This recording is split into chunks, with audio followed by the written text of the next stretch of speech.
Sample paper से question है, quick ratio है 0.8:1।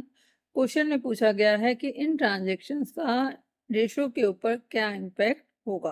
तो सबसे पहले हम क्या करते हैं, रेशो लिख लेते हैं। क्विक रेशो क्या होता है, liquid assets upon current liabilities. Ratio है 0.8:1। सिंप्लीफाई करेंगे 4/5। फर्स्ट, गुड्स परचेज की हैं क्रेडिट पर, क्रेडिट पे परचेज की हैं तो क्रेडिटर्स इंक्रीज किया होगा और स्टॉक इंक्रीज किया होगा। क्रेडिटर्स इंक्रीज हुआ है तो करंट लायबिलिटीज हमारी इंक्रीज कर गई होंगी,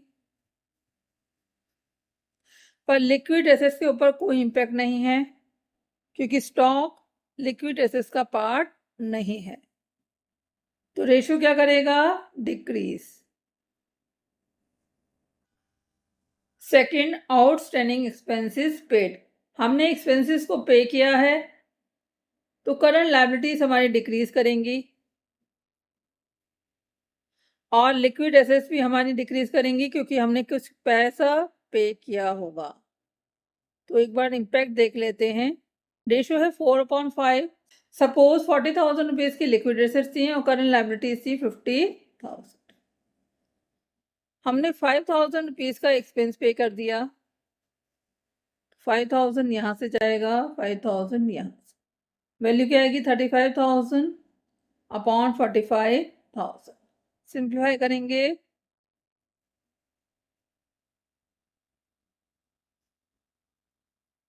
तो 0.7। तो रेशियो क्या हो रहा है, डिक्रीज कर रहा है। तो आंसर है आपका डिक्रीज इन रेशियो। थर्ड है sale of fix asset at 20% loss. Assets को सेल किया है तो कैश आया होगा, तो लिक्विड एसेट्स हमारी इंक्रीज कर गई, पर करंट लायबिलिटीज में कोई चेंज नहीं है क्योंकि ये तो एसेट है, फिक्स एसेट्स है। तो लिक्विड एसेट्स इंक्रीज की हैं तो रेशियो हमारा इंप्रूव कर गया है, तो रेशियो हमारा इंक्रीज करेगा। नेक्स्ट है issue of debentures at premium to vendor. Debentures issue की हैं, लॉन्ग टर्म लायबिलिटी है तो करंट लायबिलिटी पे तो इसका कोई इम्पैक्ट नहीं होगा। वेंडर को इशू किए हैं तो इट मीन्स उससे हमने कुछ परचेज किया होगा, लॉन्ग टर्म एसेट्स, तो लिक्विड एसेट्स के ऊपर भी कोई इम्पैक्ट नहीं होगा। तो इसका कोई इम्पैक्ट नहीं है, ना तो न्यूमरेटर पे कोई इफेक्ट है ना डिनोमिनेटर पर, तो क्विक रेशियो जो है सेम रहेगा, no impact, no impact on ratio. Question आपका कंप्लीट हो गया है, पार्ट 2 कर लेते हैं। सैंपल पेपर से क्वेश्चन है, क्वेश्चन में ट्रेड रिसीवेबल टर्नओवर रेशियो मांगा गया है आपसे। Cost of revenue from operation आपके पास है, ग्रॉस प्रॉफिट ऑन कॉस्ट है, कैश सेल्स है, ओपनिंग और क्लोजिंग डेटर्स गिवन है, प्रोविजन फॉर डाउटफुल डेट्स का भी ओपनिंग क्लोजिंग बैलेंस है। सबसे पहले हम क्या करेंगे, फॉर्मूला लिख लेते हैं कि ट्रेड रिसीवर टर्नओवर रेशियो क्या होता है। सबसे पहले हम क्या करेंगे, फॉर्मूला लिख लेंगे। ट्रेड रिसीवर टर्नओवर रेशियो क्या होता है, credit revenue from operation divided by average trade receiver. Question में हमें cost of revenue from operation given है 6 लाख और जीपी गिवन है। जीपी किसके ऊपर है, रेवेन्यू फ्रॉम ऑपरेशन पे 25% ऑन कॉस्ट। तो सबसे पहले हम क्या करते हैं, ग्रॉस प्रॉफिट निकाल लेते हैं। कॉस्ट पर है तो 6 लाख के ऊपर डायरेक्ट निकाल देंगे 25%, 25/100 1,50,000। हमारे पास कॉस्ट ऑफ रेवेन्यू है, ग्रॉस प्रॉफिट है, तो रेवेन्यू फ्रॉम ऑपरेशन निकाल लेते हैं। रेवेन्यू फ्रॉम ऑपरेशन क्या होता है, cost of revenue from operation plus gross profit. Cost of revenue from operation कितना है, 6 lakh, GP 1,50,000, revenue from operation कितना हो गया, 7,50,000।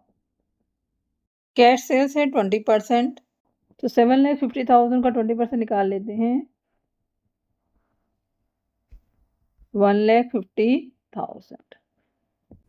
क्रेडिट सेल्स निकाल लेते हैं। Revenue from operation minus cash sales. Revenue from operation है 7,50,000 minus 1,50,000 6 lakh. Credit revenue from operation हमारे पास आ गया। एवरेज ट्रेड रिसीवेबल निकाल लेते हैं। एवरेज ट्रेड रिसीवेबल क्या होता है? Opening debtors plus closing debtors by 2।